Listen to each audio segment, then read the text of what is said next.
اچھا اس کے بعد اگلا جو مستحب ہے وہ ہے بچے کی پیدائش کا ولیمہ کیا جائے. اچھا یہ پہلے دن سے لے کر 7ویں دن کے درمیان کبھی بھی ہو جائے, بہتر ہے کہ 7ویں دن ہو. اچھا ورنہ بعد میں اس ولیمے کا ثواب نہیں ملے گا. مثلا 2 ہفتے بعد اگر کر رہے ہیں تو اس کا پھر زیادہ عرصہ جو گزر جائے گا تو پھر اس کا, اور اس میں ضروری بھی نہیں کہ اتنی بڑی تعداد ہال یا لان وغیرہ میں رکھا جائے. رشتہ دار قریبی رشتہ دار 10 بھی جمع ہو جائیں تو بس یہ ولیمہ اس کا استحباب ہو جائے گا. کہ جتنے بھی مستحبات ہیں, دیکھیے بچے کی پیدائش کے 7ویں روز کے ہی 4 مستحبات ہیں. یعنی مثلا اس میں بچے کا سر منڈوانا ہے, اور مثلا کان میں سوراخ کرنا ہے, اگر لڑکا ہے تو ختنہ ہے, اور عقیقہ تو دونوں ہی کے لیے ہوتا ہے. تو یہ 4 تو یہ 7ویں روز ہی کے مستحبات ہیں. اس میں خاص طور پر جو سر منڈوانے والا ہے یہ 7ویں روز انجام پانا اس کا مستحب ہے. پورا سر منڈوایا جائے, اور اس میں مکروہ ہے کہ کوئی چوٹی سی چھوڑی جائے. یہ پتہ نہیں شاید کسی جگہ معاشرے کے اندر کہیں رائج ہے کہ باقاعدہ مسائل فقہ کی کتابوں میں یہ چیز آئی ہے, واللہ عالم یہ کہاں سے آئی ہے کہ بہرحال, اور اس کے بعد جتنے بھی بال ہوں ان کا وزن کے اعتبار سے سونا یا چاندی راہ خدا میں صدقہ کی جائے. اس کے برابر پیسے بھی دیے جا سکتے ہیں, ایکویویلنٹ جو بھی اس کے ہوں پیسے وہ بھی دیے جا سکتے ہیں. البتہ زیادہ ثواب سونا یا چاندی وزن کے برابر صدقہ کرنے کا ثواب زیادہ ہے. اچھا بعض علماء نے بچے کے سر پر زعفران ملنے کا بھی تذکرہ کیا. البتہ علماء فرماتے ہیں اس کا استحباب بھی ہمارے نزدیک ثابت نہیں ہے. تو زعفران کو اس طرح سے یا پانی میں گھول کے اس کے سر کے اوپر جو ہے وہ ملا جائے. علماء کہتے ہیں لیکن اس کا استحباب ثابت نہیں ہے. رجائے مطلوبیت کی نیت سے بچے کے سر پر زعفران ملا جائے. اب اس کے کیا اثرات ہوں گے ویسے, یہ کیونکہ زعفران کی کچھ الگ سے بھی ایسی چیزیں ہیں اس کے اندر اثرات پائے جاتے ہیں جو انشاءاللہ کبھی اور اس کو ذکر کریں گے. اچھا اب بس ایک آخری آج اور بیان ہو جائے, اور وہ ہے بچے کا عقیقہ کروانا. عقیقہ, اچھا لوگ عام طور پہ سوچتے ہیں کہ عقیقہ اور بالوں کو منڈوانا یہ لازم و ملزوم ہے, لیکن یہ لازم و ملزوم نہیں ہے, 2 الگ الگ مستحبات. اگر کسی شخص کا دیکھیے عقیقہ نہیں ہو سکا 7ویں روز, تو اس کے بعد تک بھی عقیقہ مستحب رہے گا, کہ 20 سال بعد بھی اگر اپنا عقیقہ کروائے گا تو مستحب ہے. لیکن 7واں روز اگر نکل گیا اور بچے کے بال نہیں مونڈے گئے تو اس کے بعد یہ ثواب ہاتھ سے نکل گیا. اب یہ اس کے بعد کبھی بھی عقیقہ یہ شخص کروائے گا بڑا ہونے کے بعد بھی, تو اس کا کوئی اس کو کتنے ہی بڑا ہونے کے بعد, عام طور پر لوگ کہتے ہیں کہ بھئی اب ہمارا تو عقیقہ نہیں ہوا تھا, اب ہم عقیقہ کروا رہے ہیں 50-55 سال کی عمر میں, تو ابھی بھی گنجے ہونا پڑے گا. نہیں, وہ گنجے ہونے کا کوئی آپ کو ثواب نہیں. تو 7ویں روز کا مستحب ہے صرف سر کے بال اتروانا. اس کے بعد وہ 7ویں روز سے 8واں روز شروع ہو گیا تو بالوں کا اتروانے کا استحباب ہاتھ سے نکل گیا. البتہ عقیقہ مستحب جو ہے وہ پھر بھی رہے گا, اور اس کا جو ہے وہ ثواب اور فائدے اپنی جگہ کے اوپر ویسے ہی سے برقرار رہیں گے. اچھا اس کے بعد مستحب ہے کہ 7ویں روز بچے کا عقیقہ ہو جائے. دیکھیے ان سب چیزوں کی اہمیت ہے, ابھی آگے چل کے آپ دیکھتے جا رہے ہیں کہ ہر چیز اپنے اثرات بچے کی تربیت میں رکھ رہی ہے. 7ویں روز کرانا مستحب ہے, البتہ پہلے دن سے 7ویں دن تک کبھی بھی بچے کا عقیقہ ہو سکتا ہے, لیکن زیادہ ثواب ہے کہ 7ویں روز. حتیٰ کہ اگر بچہ مر بھی جائے یا کوئی شخص بڑا ہو کر بھی مر جائے اور اس کا عقیقہ نہیں ہوا ہے, تب بھی مستحب ہے کہ اس کا عقیقہ کروایا جائے. بھائی وہ تو انتقال کر چکا, جی ہاں اب بھی مستحب ہے کہ اس کا عقیقہ کروایا جائے. روایت میں کہ بچہ گروی رکھا ہوتا ہے اور عقیقہ کروانے سے آزاد ہوتا ہے, اور یہاں تک ہے کہ اگر کوئی شخص بہت زیادہ بوڑھا بھی ہو گیا اور اس کا عقیقہ نہیں ہوا تو اس کا عقیقہ کروایا جائے.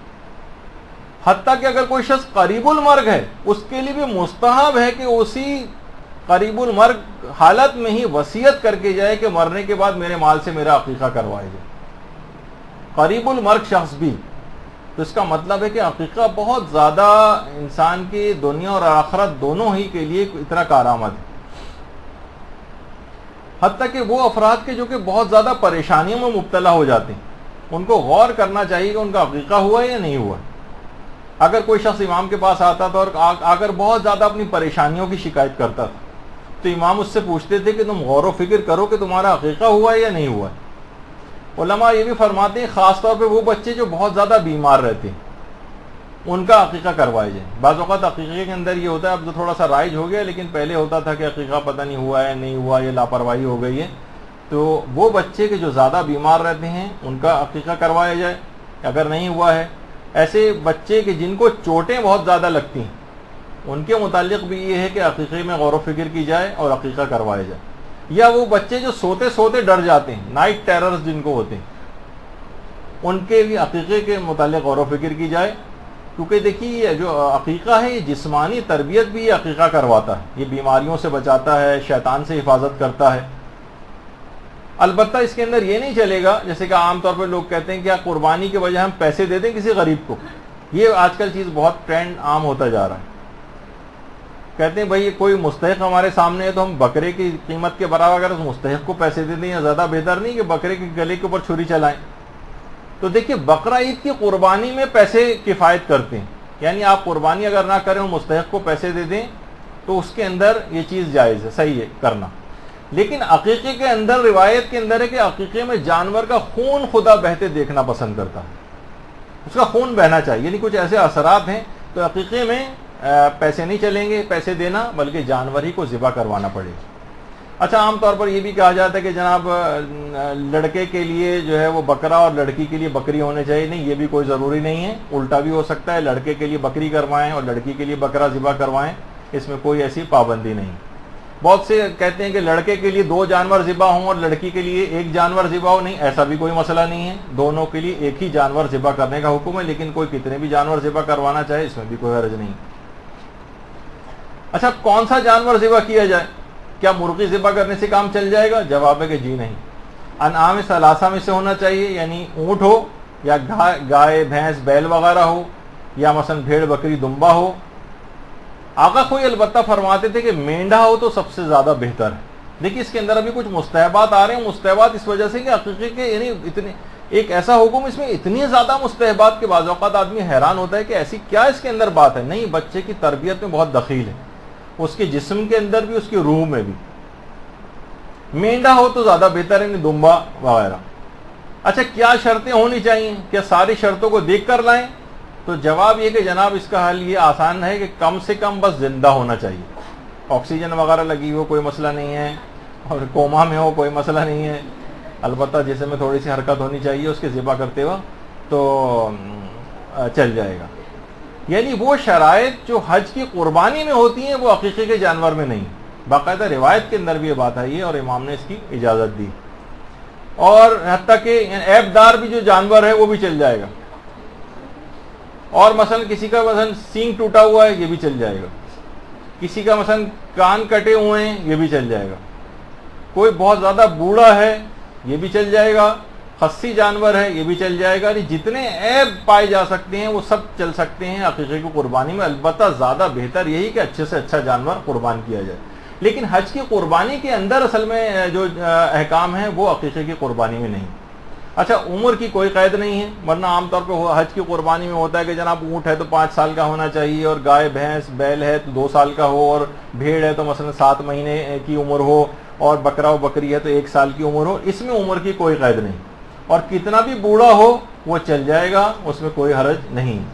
البتہ زیادہ ثواب یہ ہے کہ سمین ہونا چاہیے, یعنی موٹا ہو تو سب سے زیادہ بہتر ہے. جتنا زیادہ موٹا ہوگا اتنا ہی ثواب زیادہ ملے گا, گوشت بھی زیادہ ملے گا یقیناً.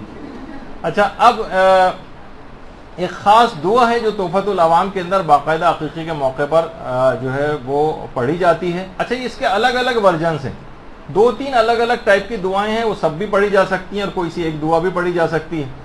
تو کہ مثلا پروردگار اس جانور کا گوشت میرے بچے کے گوشت کے بدلے میں, اور اس جانور کا خون میرے بچے کے خون کے بدلے میں, اور اس جانور کے بال میرے بچے کے بال کے بدلے میں, اور جانور کی ہڈیاں میرے بچے کی ہڈیوں کے بدلے میں, یعنی میں اس کو قربان کر رہا ہوں. پروردگار میں جانور کے ان اعضاء کے بدلے اپنے بچے کے اعضاء کی سلامتی چاہتا ہوں.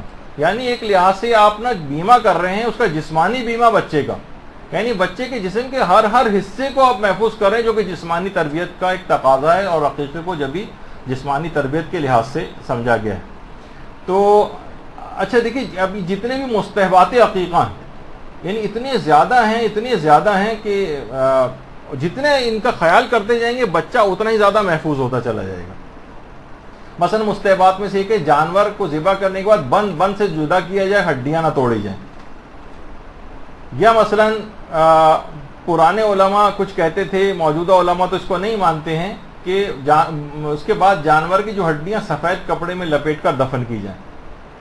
فقہا فرماتے ہیں کہ اس کی کوئی دلیل ہمارے پاس نہیں، البتہ کچھ پرانے فقہا نے اس کو لکھا ہے.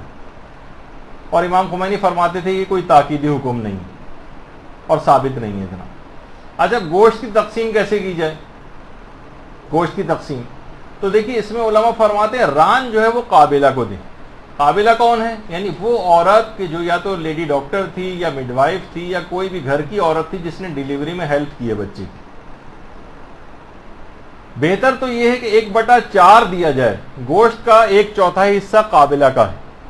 اچھا قابلہ میں بھی اگر وہ 1/4 ران پر مشتمل حصہ ہو تو وہ اس کا ثواب زیادہ ہے دینے کا. لیکن مثلا بچہ بڑا ہو گیا ہے، اب یہ 50 سال میں اب کر رہا ہے، وہ لیڈی ڈاکٹر کہاں سے لے کر آئے، 80-90 سال کی ہو گئی ہوگی، انتقال کر گئی ہوگی، یا مثلا وہ مل ہی نہیں رہی ہے، یا مثلا وہ لینے میں توہین سمجھ رہی ہے، یا وہ سب سوچ رہی کہ یہ کیا ہو رہا ہے، میں تو گوشت نہیں لیتی اس طرح سے. یا مثلا قابلہ بہت سے ایسے بھی ہوتے ہیں جو غیر مسلم ہے، غیر مسلم لیڈی ڈاکٹر نے مثلا ڈیلیوری کرائی تھی یا مڈ وائف نے ایسی ڈیلیوری کروائی تھی، تو پھر غیر مسلم کو دینے میں اتنی تاکید نہیں، دیا ابھی بھی جا سکتا ہے اس کو گوشت، لیکن تاکید نہیں. تو پھر کیا کرے اس میں 1/4 کا جو کہ قابلہ کو دینا تھا. اب اگر قابلہ نہیں مل رہی ہے یا وہ لینے سے انکار کر رہی ہے یا توہین سمجھ رہی ہے تو پھر یہ 1/4 حصہ جو ہے یہ ماں کے پاس آئے گا، اور ماں کے لیے بہتر ہے کہ اس حصے کو صدقہ کر دے یا جو مرضی آئے کرے. اور جو باقی ریمیننگ 3/4 بچا ہے وہ مومنین میں تقسیم کیا جائے. اچھا مومنین میں تقسیم کیسے کیا جائے؟ کیا گوشت پکا کر تقسیم کریں یا کچا تقسیم کریں؟ یہ آپ کی مرضی. البتہ زیادہ ثواب یہ ہے کہ پکوا کر تقسیم کیا جائے، اور زیادہ بہتر ہے کہ اس عقیقے کے گوشت سے بچے کی پیدائش، اسی عقیقے کے گوشت سے بچے کی پیدائش کا ولیمہ بھی کیا جائے. اچھا کتنے افراد ہوں وہ تو ہم نے ابھی آپ کو بتا دیا کہ 10 افراد بھی ہوں تو بہت کافی ہے، قریبی رشتہ دار. اس میں اچھا یہ جو عقیقے کا ولیمہ اس میں غریبوں کو بلانے کی تاکید نہیں، شادی کے ولیمے میں غریب رشتہ داروں کو بلانے کی تاکید ہے. اس میں پیٹ بھرے اغنیاء قریبی رشتہ دار ان کو بھی بلا کر اور عقیقے کا ثواب لیا جا سکتا ہے. اور زیادہ ثواب اس میں ہے کہ اسے پکوا کر تقسیم کیا جائے. دوپہر کے 3:30 بجے آپ کو تصویر نہیں دکھانی چاہیے تھی، لیکن وہ پکوا کر تقسیم کرنے کا ثواب زیادہ ہے. آقا کوئی فرماتے تھے کہ بہتر ہے کہ اس کو پانی اور نمک میں پکایا جائے. البتہ امام خمینی فرماتے تھے کہ اس استحباب کی دلیل مجھے نہیں پتہ چل سکی یہ کیا ہے، لیکن بہرحال اس کو پکوا کر پانی اور نمک میں، لیکن عام طور پر پانی اور نمک میں تو پکتا ہی ہے، ٹھیک ہے، اور چیزیں بھی اس میں ڈال دی جاتی ہیں بعد میں. اور پھر اس کے بعد مومنین کو دعوت دیں. اس عقیقے کی دعوت کو قبول کرنا بھی مستحب ہے. اس میں ایک اشارہ یہ بھی پایا جاتا ہے کہ عقیقے کا جو گوشت ہے یہ صدقہ نہیں، اور اگر یہ صدقہ ہو بھی اول تو نہیں، لیکن اگر یہ ہوتا تب بھی اس کو کھانے کی اجازت ہے، کیونکہ عقیقہ کوئی واجب صدقات میں سے نہیں ہے، اور سید صرف غیر سید کے واجب صدقات نہیں لے سکتا، زکوٰۃ فطرہ وغیرہ اور مستحب صدقات یا مثلا عقیقہ تو خیر صدقہ نہیں، اس کو بالکل کھانے کی سادات کو اجازت ہے، غیر سید کا عقیقہ بھی. اچھا اب کون کون سے گھر والے اس کو نہیں کھا سکتے؟ عقیقہ کا گوشت کون نہیں کھا سکتا؟ علماء فرماتے ہیں جیسے آغا سیستانی وغیرہ بھی کہ باپ اور اس کے واجب النفقہ جتنے بھی افراد ہیں ان کے لیے مکروہ ہے. جائز تو ہے، کھا سکتے ہیں، باپ بھی کھا سکتا ہے، ماں بھی کھا سکتی ہے، لیکن کہنے کہ مکروہ ہے ماں باپ کے لیے اور جو باپ کے واجب النفقہ ہیں ان کے لیے، جو باپ کے اوپر ڈیپینڈنٹ ہیں، باپ جن کی کفالت کرتا ہے، وہ لوگ اس گوشت کو نہ کھائیں. البتہ جو اولادیں بہت سی ایسی بھی ہو سکتی ہیں باپ کی کہ جو مثلا بیٹے بڑے ہو گئے، خود کما رہے ہیں، خود کفیل ہو گئے، انڈیپینڈنٹ ہو گئے، ان کے لیے بھی کراہیت نہیں، وہ ان کے لیے مکروہ نہیں ہے، اگرچہ وہ بھائی ہیں یا بہن کماتی ہے، اب وہ انڈیپینڈنٹ ہو گئی ہے، اس کے لیے بھی کراہیت ختم ہو گئی. اب باپ کی کفالت میں یہ لوگ نہیں رہے، لیکن جو باپ کی کفالت میں ان کے لیے مکروہ. اچھا کیا یہ عقیقہ کا گوشت خود کھا سکتا ہے؟ ظاہر چھوٹا بچہ 7ویں روز تو اپنے عقیقے کا گوشت نہیں کھائے گا، لیکن مثلا یہ کہ بڑا ہو گیا بعد میں عقیقہ کروا رہا ہے تو کوئی شخص خود اپنے عقیقے کا گوشت کھا سکتا ہے؟ جواب ہے کہ مکروہ ہے. حرام نہیں، کھا پھر بھی سکتا ہے، لیکن مکروہ ہے، بہتر ہے کہ نہ کھائے. اچھا اب جہاں پر یہ اچھا ایک بات ہاں اور بتا دیجیے، جو جن کی تقلید ہو رہی ہے آج کل، آیت اللہ خود یہ فرماتے تھے کہ احتیاط واجب کی بنا پر ماں گوشت نہیں کھا سکتی عقیقے کا بچے کی، ماں نہ کھائے. احتیاط واجب ہے، لیکن رجوع وجوع کر کے ان کے بھی مقلدین کھا سکتے ہیں. اچھا جہاں یہ مکروہ کا قرار دیا گیا عقیقے کا گوشت کھانا ان افراد کے لیے، وہاں اس سے مراد باقاعدہ گوشت ہے. یہ گوشت اگر کسی سالن میں پکا ہوا ہے تو اس کا شوربہ مثلا روٹی سے کھا سکتے ہیں. گوشت نہیں کھائیں، وہ کراہیت ہے، لیکن یہ شوربہ کھا سکتے ہیں. بریانی پکی ہوئی ہے، اس کے چاول کھا سکتے ہیں. بریانی پکی ہوئی ہے، اس کے چاول کھا سکتے ہیں، گوشت کو چھوڑ دیں. اچھا ایک بات اس کے اندر اور بتا دی جائے کہ عقیقے میں تداخل کا حکم بھی چلتا ہے. یعنی اگر بقرعید کی کوئی شخص قربانی کر رہا ہے تو عقیقہ اس میں جمع ہو سکتا ہے. لیکن کیا ایسا ہو سکتا ہے کہ مثلا بکرا تو باپ اپنے قربانی کے لیے لایا ہے بقرعید میں کہ چلو قربانی میری طرف سے ہو جائے گی اور میں اس بچے کا عقیقہ بھی کر دوں گا اسی میں نیت کر کے؟ تو جواب ہے کہ نہیں، یہ نہیں چلے گا. قربانی جس کی طرف سے ہوگی عقیقہ بھی اسی کا ہوگا. یہ نہیں ہو سکتا کہ کہیں پہ نگاہیں کہیں پہ نشان، وہ والا معاملہ نہیں ہونا چاہیے کہ مثلا بکرا یہ جو ہے کسی اور کے لیے لائے گئے قربانی کے لیے، اس میں آپ کسی اور کی نیت بھی کر رہے ہیں، یہ نہیں چلے گا. تو جس کا عقیقہ ہو، جس کی قربانی ہو، اسی کی طرف سے عقیقہ بھی ہوگا. اچھا کیا عقیقے میں کئی جانور ذبح کر سکتے ہیں؟ جواب ہے کہ جی ہاں کر تو سکتے ہیں، لیکن ایک کافی ہے. لیکن کئی جانور بھی ذبح کرنا چاہیں تو بالکل کر سکتے ہیں، کیونکہ امام زمانہ علیہ الصلوۃ والسلام کے عقیقے میں صلی اللہ علیہ وسلم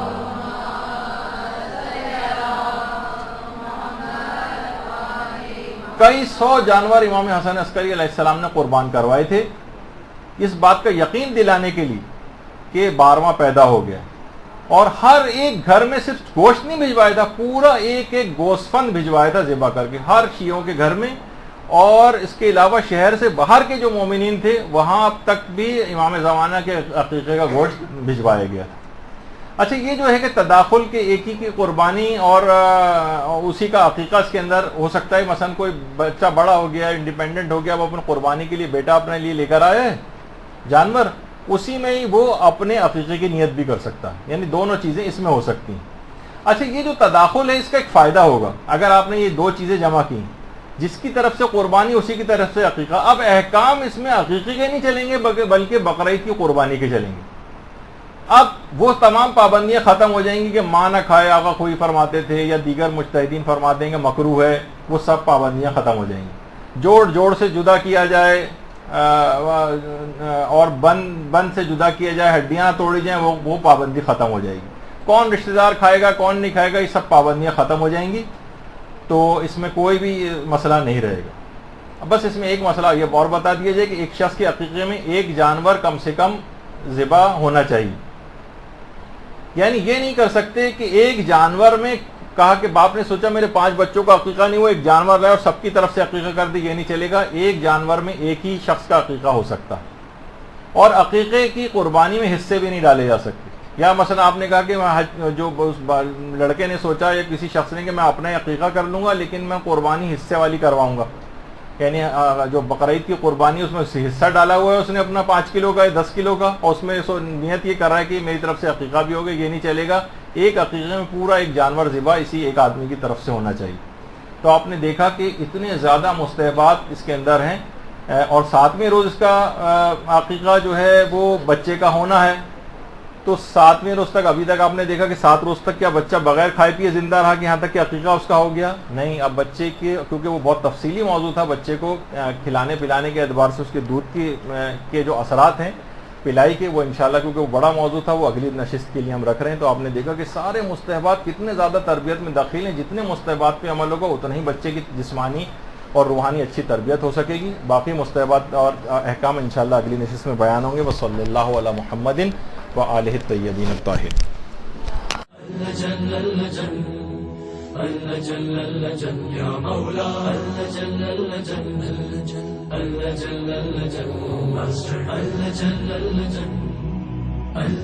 يا صاحب السماء